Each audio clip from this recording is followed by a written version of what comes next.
This is a brief video on how to complete the implementation and evaluation tables in the New World Kirkpatrick model.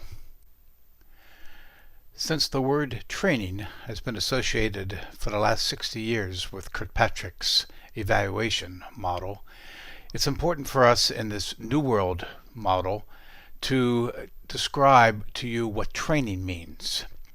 Training relates to more than just traditional classroom training or classroom instruction. It really is a very broad term that describes e-learning, informal learning, social learning, or any type of modality in which individuals gain knowledge or skills to perform a particular task or to do their jobs better. So in this case, training is actually, the true sense of the word is a change in behavior. And since all knowledge learned is really for the purposes of changing behavior, then the word training then is meant here in its broadest possible terms. Let's take a moment to contrast the old versus the new Kirkpatrick model. In the old Kirkpatrick model, training and evaluation was most often thought about at the end of instruction. And at the end of the instruction, people would want to know, well, did anybody like the instruction or learn anything during the instruction? So the levels were, in a sense, tacked on to the end of the instructional process. In the new Kirkpatrick model, called the New World Kirkpatrick model, the 4 levels are actually planned for at the beginning of the instructional design processes of planning for your instruction. So it's actually planned for on levels 4, 3, 2, 1 in reverse. So the new model, we plan 4, 3, 2, 1 levels, and then we execute it at the end as 1, 2, 3, 4. The emphasis here is that we must plan for evaluation from the very beginning of planning instruction or any intervention in which we want to change people's or organizations' behavior. So we know where we are going and then plan out how we're going to get there. Our worked example for this video is the case of a school in which not all the students are graduating on time and achieving at their levels. So this is a K-12 example. Our stakeholder of focus are teachers, of course, and we are narrowing the focus of the students down to students who are in foster youth programs. So the stakeholder goal for teachers at this school called ABC School is that they will complete 100% of foster youth individualized education plans, IEPs, individualized education plans, by June of 2018. So each foster youth will have a plan by that time. This is our stakeholder goal. And so therefore, we're going to start with this as the organizational goal and the stakeholder goal to plan our Kirkpatrick 4 levels in reverse. In level 4, we plan for how we are going to evaluate the results, or the degree to which our outcomes, our targeted outcomes, occur as a result of our interventions, our knowledge and skills and attitudes that we are going to train and teach. So in our case, the case of the teachers achieving 100% of foster youth IEPs, we want to know whether or not this goal would demonstrate outcomes that through the achievement of this goal and how it aligns with the organizational goal and the organizational mission, which, as you know, is critical in gap analysis. So if these outcomes were achieved, what would we expect to see that we could evaluate? So here's our first table: the leading indicators, external outcomes, and the leading indicators for internal outcomes. So let's explain these terms. First of all, we have external outcomes. And those are outcomes that are outwardly facing. That's what the public can see, or what is accountable to, let's say, governmental agencies or to the community. So as you can see, this is what, if we were outside looking in, these would be the outcomes that we would hope to see from our achievement of the teachers and their 100% of IEPs for foster youth. So again, external outcomes are the things that we want to see, that the public could see, if you will. The internal outcomes are those within the four walls, so to speak. How would we know that the teachers are achieving their goal? What could we expect some of the outcomes to be if they were achieving their goal?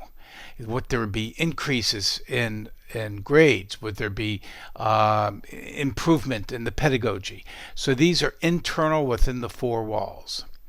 And indicators, or leading indicators, are short-term observations and measurements that suggest that critical behaviors are on the right track to create a positive impact on the desired results. So you have actually created these critical behaviors as part of your stakeholder goals, and you want to be able to know whether or not there and measure that through observations and measurements that these critical behaviors are on track. So you can see here, in looking at our example, our worked example of the IEPs and foster youth, that the external outcomes are very much outward facing. Reduce sanctions, decrease the community's perception of the school, and it would be measured. The metric that would be used would be actual things that we could see or measure. So notices of probation and funding dollars are things that we can see. The number of complaints from foster parents is something that we can see or measure. And the number of complaints from city or state protective agencies is something, again, we can measure. And now the method is how we would collect these data. And you can see the method for collecting the notices of probation or funding dollars is through monthly district reports is how we would collect the data. So the difference between a metric and a method, the metric is what data, and the method is how are we going to collect it. So the community perceptions in this external are the actual metric, and the methods is feedback from the community organizations. The same applies to the internal outcomes. You again take a look at this, pause the video, and notice that these possible internal outcomes can be measured internally within the four walls of the school, so to speak, by the number of IEPs completed as an example, and which we can count. And how do we collect it? Through the monthly report from the principal's office. So again, pause the video and study this and look at the difference between external and internal leading indicators, and the differences between a metric, or what you're going to measure, and then the method of how you're going to collect the data. The next level we plan for is level 3, behavior. This level asks the question, to achieve the goal, the stakeholder goal, what behaviors must be demonstrated? And more importantly, how do we evaluate whether those behaviors are indeed being performed? Now, you have already done this as part of your stakeholder table, in which you identified the stakeholder goal and then the critical behaviors that were required to demonstrate that the stakeholder was actually achieving that particular goal. Now, in this level, we're going to measure to what extent those stakeholders are actually applying what they've learned when we actually train or teach them or have instruction, and transfer it on the job. So we're going to measure those behaviors, those critical behaviors. This is the first of 2 tables actually in the level 3. Here we're listing the critical behaviors, and then the metric, once again, what we are going to measure in order to determine that the critical behavior is actually being performed, and then the method or how we are going to collect the data. And finally, we are going to indicate the timing of when we are going to collect the data to determine whether or not the stakeholder is performing the critical behavior. So again, you have already completed the critical behaviors. So you want to copy and paste the critical behaviors that you've been using in your knowledge, motivation, and organizational tables. You're going to collect those 2 or 3 critical behaviors, and you're going to copy them and paste them into here. And then once you have done that, then you think about, well, how would I know, for example, here that teachers request information about each foster youth in their class from the principal? So how would we know that the teachers actually did that? And we can know that whether or not they did that in this particular case because there's a list. There's a list of the foster youth at ABC School, and the teacher should be maintaining it. So the assistant principal or principal of the school can ask the teacher, show me your list. And that's our metric of knowing whether or not the teachers have requested the information. And the method then is, the teacher has a list. Let's compare it to the principal's list to see whether or not 100% of the foster youth in that teacher's classes actually has the IEPs.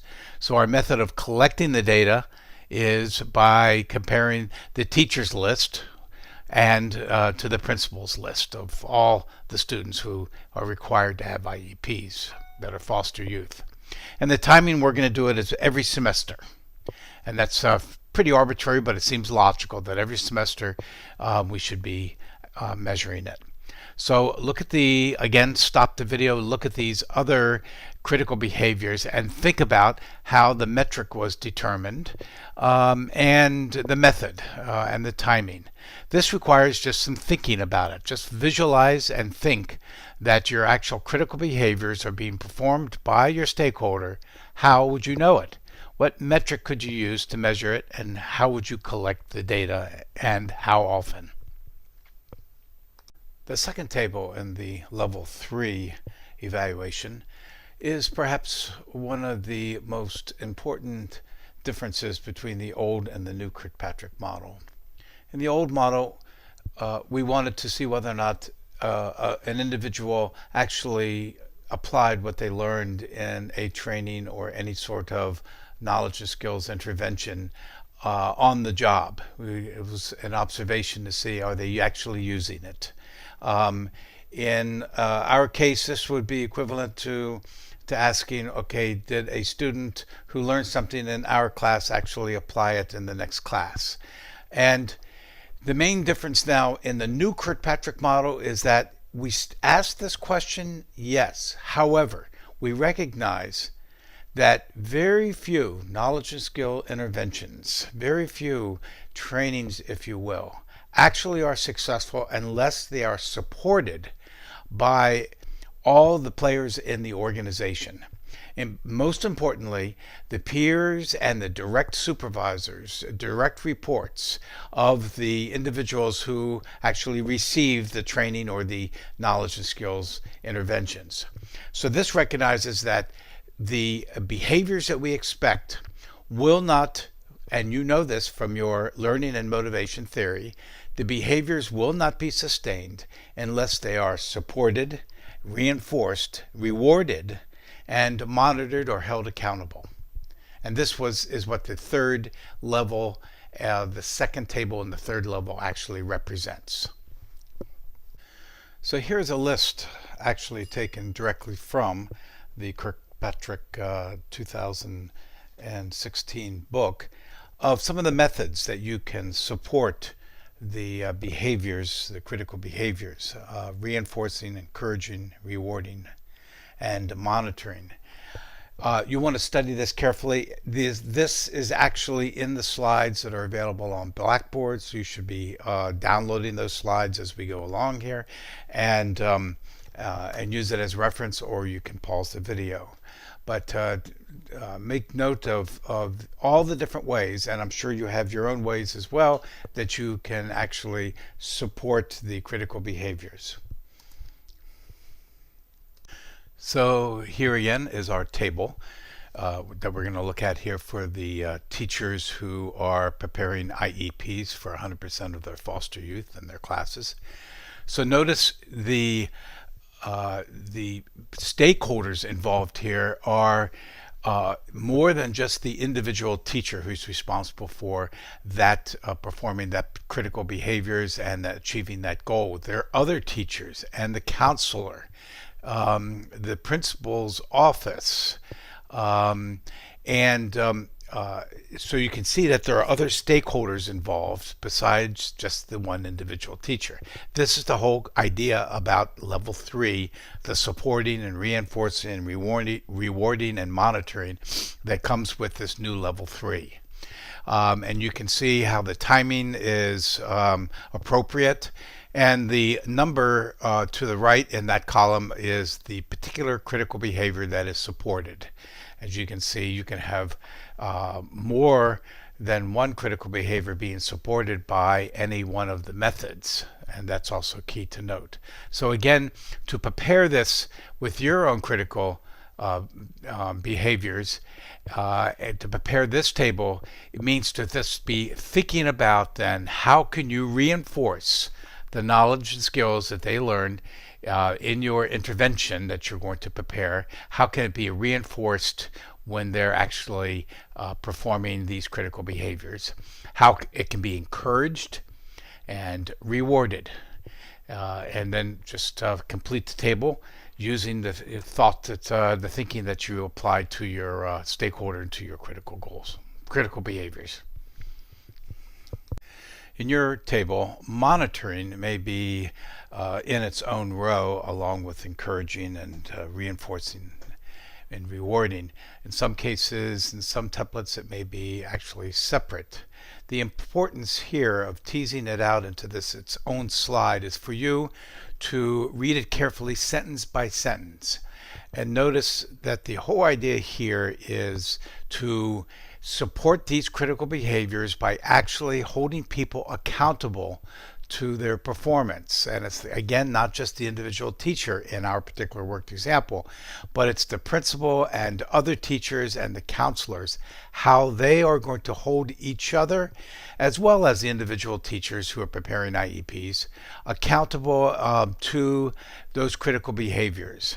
And this is, again, a very new but critical aspect of the New World Kirkpatrick model, where the whole organization is supporting these behaviors to ensure their success. This brings us to level 2, learning. So level 2 asks the question, what are the knowledge, skills, and attitudes, or dispositions, we sometimes call them, that your stakeholders need to be able to perform the critical behaviors? Well, you have already determined these through the analysis you've made of the causes for their in knowledge and motivation and organization, culture, context, and resources, the causes for your stakeholders not being able to perform, and you have attempted to validate it. Of course, you for a Learning 525 class, you did not collect data, but in some cases, students who are working on their dissertation and using the New World Kirkpatrick model may have collected data, so you have validated those causes.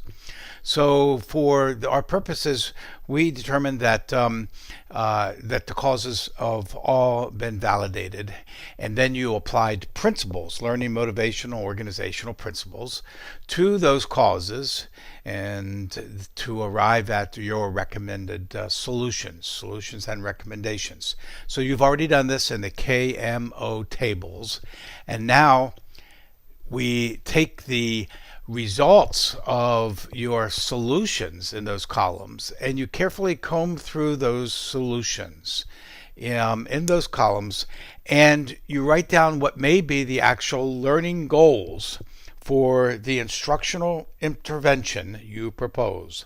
In other words, the program. So what do you want your stakeholders to know and be able to do at the end of your intervention, their program, your instruction? and that is what goes into the learning goals section. So the learning goals are actually worded as learning goals. So as you probably know, whether you call them SMART goals or other kinds of goals, they all answer the question, who does what by when and how much? And in these cases, the learning goals should really just start with a verb. And as you can see, for our teachers and their IEPs, they should be able to apply the steps to collect student information from the office. They should be able to describe the contents of the IEP, because they'll need to do that as declarative knowledge, factual knowledge, if you will, to the parents. Explain the importance of foster parent involvement. So that's declarative and conceptual knowledge, to be able to explain that. And as you can see, there is also learning goals, if you will, for your motivation, because you want people to change their behaviors based upon changing their attitudes. So notice that each one of these learning goals starts with a verb and then has in parentheses what where you found this particular goal, and you want to do no more than 10. You may have less than 10, but you want to do no more than 10 highest priority learning goals, and this is a good example of them. You might have noticed in the previous slide that these learning goals all apply to different types of knowledge and different types of motivational constructs that you wanted to include in the so-called program or intervention. But it did not include the organizational culture or resources component. Well, the organizational resources component, you now have an opportunity to include them with this next section. It's a brief paragraph in which you creatively think through the learning goals and the cultural changes you want to make that you've identified in the organizational tables, and the resources that are needed, and you want to create a program. This requires some creative thinking of how to put together your learning goals and the organizational changes that you want into some sort of program, and describe it in a paragraph or two, but it should be a relatively succinct description of the program that you are proposing to actually implement the solutions that you identified in the KMO tables, and then you turn those solutions into learning goals, and now you're going to add the organizational component to create the program that you describe. So the next two slides actually contain a table. We've had to split it over two slides, but in your template, most probably it's one table. And this table answers the question, how will we evaluate the program, the components of the program as it is being implemented with your stakeholders, and after it is implemented? How are we going to evaluate these constructs of the program? The declarative knowledge, which are facts and concepts, that which we can say and tell, our procedural knowledge, things we would want to see people do in the program as they go through the intervention, the program, and then the others, such as the attitudes and the commitment and the confidence that they are actually going to be able to do it. So you'll see this all in one table, and we split it over into two tables here. So you notice a couple things as you think about this table and your own program that you've created, is that some of the items to assess are the same items or similar items that you used in validating the causes in your KMO tables. So you can assess knowledge by actually observing or surveying or interviewing people as to have them tell you what they know. You can ask people about confidence. You can ask people to observe people so you can see whether or not they can do the procedural skills. These are some of the same methods you used in the KMO tables to validate your causes. But also think about other things that you can use. For example, you may be able to use presentations, teach backs, where people actually turn around and teach what they have learned. You could use focus groups. You could use role plays or simulations and some sort of group activities or discussions even. You can tell what people's attitudes are based upon their discussions. And so these are the things that we've used in these two slides in this table, as you can see, to be able to identify whether or not these knowledge and skills and attitudes are actually being learned or were learned at the end of the program. And that brings us to level 1, reaction. And level 1 answers the question in the evaluation: to what degree the participants in your program find it favorable, engaging, and relevant in their jobs. So you're probably most familiar with this. You already have prior knowledge of this. This is end of course evaluations you've experienced, or in your own professional work, an end of a training smile sheet that you're asked to complete. And sometimes even in programs of semester length, 2 or 3 times during the semester, you're asked to fill out a reaction form so we can get an idea of how the semester is going. Or do you feel, is the content engaging? Do you feel confident that you can use the material? Do you like the program? Do you like the course, etc.? So these are the proverbial smile sheets, but we're trying to really get information from them that determines whether or not people have positive emotions or feelings towards the program, because as you know, positive emotions do influence your ability or readiness to learn, your openness to learn new things. So the level 1 reaction then measures after the actual program or during the program, if it's of some length, these 3 constructs. And so we want to look at the engagement construct, the relevance construct, and the customer satisfaction construct. There may be others that you can want to add to it, but these are the main ones. So other ones may include about whether or not you felt that the organization of the material was conducive to your learning, whether or not the feedback that you received was conducive. All these can be put into a level 1 reactions as well. So here is the example of the level 1, and take a look at it. You can see what the types of tools are that can be used. The idea is to keep it very simple and straightforward. In summary, here is the overview of the New World Kirkpatrick model. And as you can see from this model, it's a slightly different configuration that you may have been used to seeing in the past. Level 1 and level 2 are at the time of the actual program that people learn the knowledge, skills, and attitude that you want them to, that are needed to perform the critical behaviors to achieve their stakeholder goal.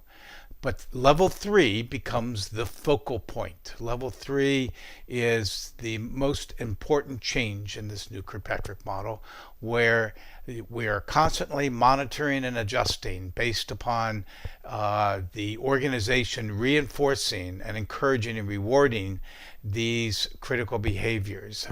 And those critical behaviors then lead to the level 4 results. So but notice the 2-way arrow between level 4 and level 3, because level 4 is halfway in the monitor and adjustment, because there are external outcomes that we're looking for, what the public perceives, or accountable people outside of the organization. But then inside, we're constantly measuring level 4 to make adjustments in level 3 as it's being implemented.